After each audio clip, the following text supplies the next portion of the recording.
Hola, cuinateques! Avui us portem al Priorat, a la terra de vins, a la terra de petits pobles on s'hi respira calma i tranquil·litat.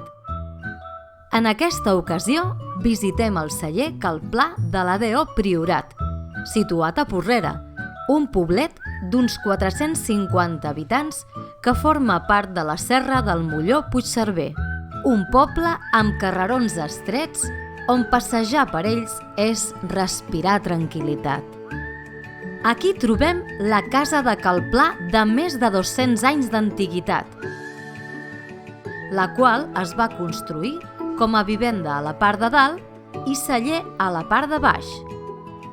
Ens voleu acompanyar a fer la visita? Doncs som-hi!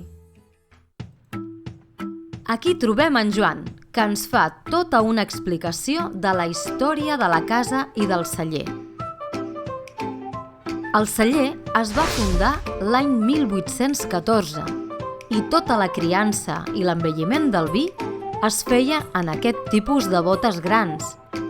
Hi havien de 1.500, 3.000 i 5.000 litres.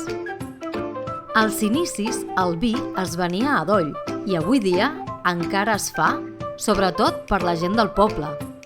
Fent un passeig, ens disposem a anar a l'altra casa on s'elaboren els vins actualment. Allà podríem dir que baixem a l'infern, però no, baixem al paradís dels amants del vi, un laberint de passadissos que donen a les diferents sales en funció del vi que elaboren. Aquesta, en particular, és la del Mas d'en Comte Blanc, un dels vins blancs en fusta preferits del Jordi. Seguim veient altres sales i descobrint racons que ens fan viatjar en el temps. En Joan ens explica les varietats dels seus vins i els temps d'envelliment i tipus de botes que fa servir. Ara bé, el racó més nostàlgic del celler, per nosaltres, és clar, el cementiri de vins. Ai, si aquests vins poguessin parlar. Què? Com? Que voleu tastar els vins? Doncs som-hi! Comencem pels blancs. Vins en fusta gustosos i mantecosos, on trobem tocs de fruits de pinyol i fruita tropical.